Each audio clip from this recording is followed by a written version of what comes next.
Pero pag kayo ang bumabanat, ha?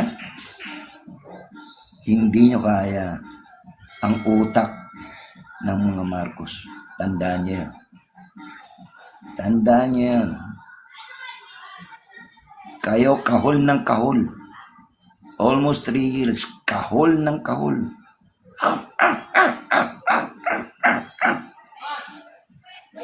Tapos pinitik kayo ni Marcos, isang beses. Pum!